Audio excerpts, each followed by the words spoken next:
If your weather is anything close to the weather I'm experiencing here, spring is the last thing on your mind. Although we all can dream, can't we? But it is officially spring season for Michigan football. They are on the practice field in the facility inside, I'm sure. We got Justin Rowe on the line from Stadium and Main podcast, joins us on a regular basis to cover the Wolverines. And again, join him on Stadium and Main podcast. Justin, what's going on today?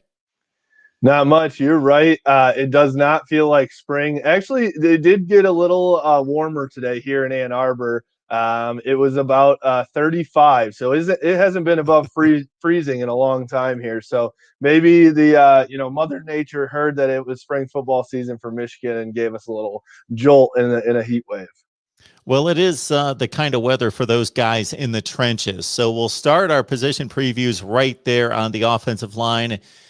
Jalen Mayfield has moved on.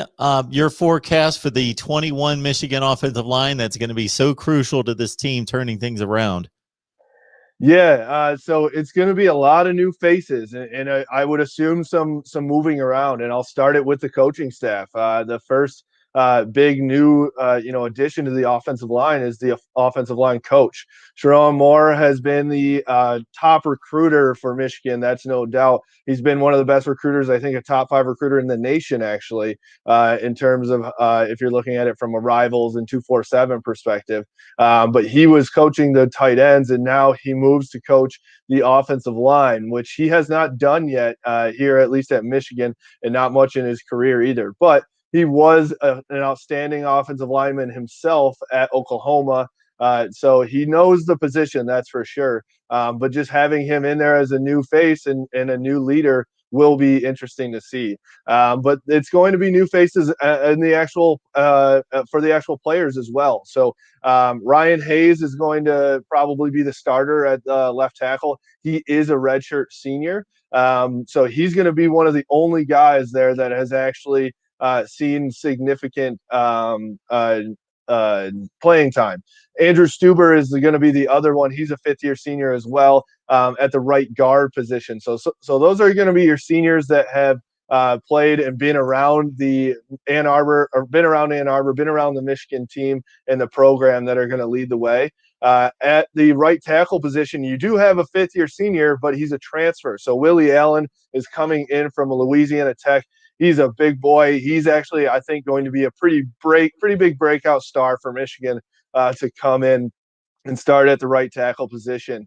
I think Giovanni El-Hadi is a freshman coming in that could possibly see some time depending on how well and how quickly he adapts. But yeah, so then I think the big position for me that I'm looking at is the center position.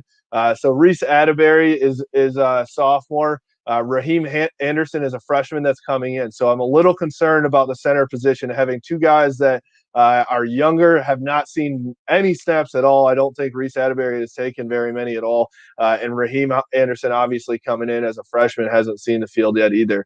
But those guys, I would say, Zach Carpenter was the starting center last year. We thought he was making great strides, and then kind of out of the blue, he decided to enter the transfer portal. Andrew Vistardis was the other center that saw time there as well, and he ended up graduating. So, the last position is the left guard that I haven't touched on yet. Carson Barnhart is a redshirt junior. He does have some experience, but has also seen that that position be taken from him as well. Him and Chuck Filiaga, who is a fifth-year senior. Chuck Filiaga had to be snuck in there this last year because of injuries, and it did not pan out well for him, to be honest.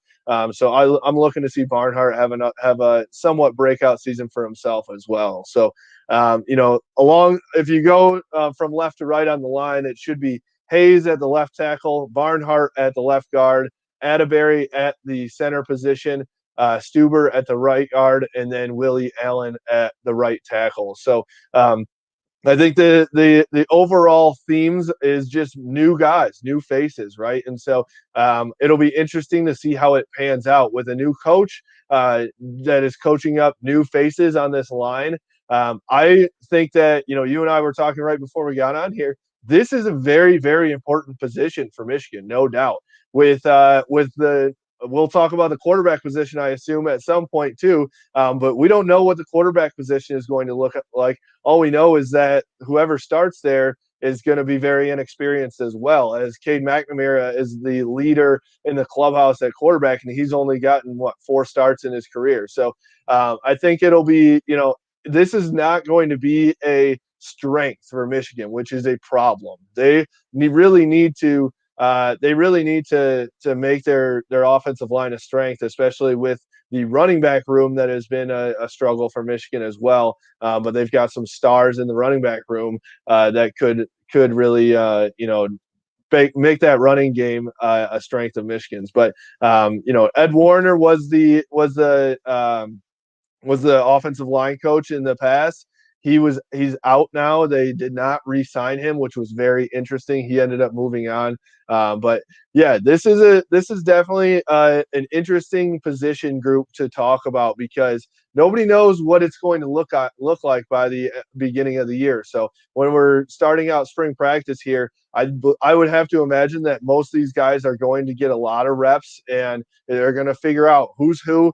I would imagine that there's going to be some shuffling around as well to say, okay, maybe, what I just said is completely wrong. It might be the same guys, but maybe they're at different positions. I don't think there's a set thought going into this spring practice. Now, to review some of the young guys that you touched on and their credentials coming out of high school, Giovanni El Hadi, as you mentioned, 11th rated offensive tackle in the country, right there in the state of Michigan. So he's the highest rated offensive lineman coming in. You mentioned Raheem Anderson. He's a center. He's the 3rd rated center in the country. And they also signed Greg Crippen, the 6th rated center in the country out of Florida. And all three of those players are already on campus, so they're participating in spring drills. So, Justin, when you look at the offensive issues from last season, and maybe to a certain extent, my question's null and void with a new coach and basically a new offensive line, but still, we focused on quarterback. Milton started hot. He faltered, got benched against Rutgers. McNamara came in, played great against Rutgers, then faltered against Penn State. We talked running backs, we talked wide receivers being disappointing, dropped passes, so forth and so on. How much of this do you think went to the offensive line in regards to the offensive issues last year? Yeah, I would say a lot of it. Honestly, it was I think there's something to blame of the offensive line, but a lot of it was out of their hands as well, just because it was a lot of injuries. But it had been a big strength of Michigan for the past 2 years under Ed Warner. Ed Warner was somebody I thought that Michigan was going to sign a pretty big contract with, or even promote to an offensive coordinator position or co-offensive coordinator position. Turns out that wasn't the case, and Sharon Moore takes that position. He's now co-offensive coordinator in the run game. He's big in the run game. So it will be very interesting to see how this all pans out because Josh Gaddis he has not been up to par, I would say. He had a lot of hype of they called it speed and space coming in. So they've added a lot of speed at those positions you just talked about, at the wide receiver position, at the running back position, even at the quarterback position. It's been turned into a dual threat type of position under a lot of these under this offense. And so this is for last year. I think it was a significant amount of problems that stemmed from that offensive line.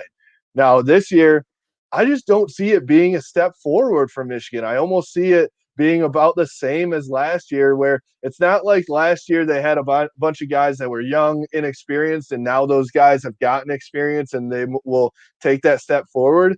It was guys that were already experienced, but maybe obviously some injuries. Jalen Mayfield was in and out. They shuffled people around. So it was a problem position last year, and now you add these new faces to the mix and a new coordinator. I'm really hesitant to think that this is going to be a step forward for this offensive line in 2021.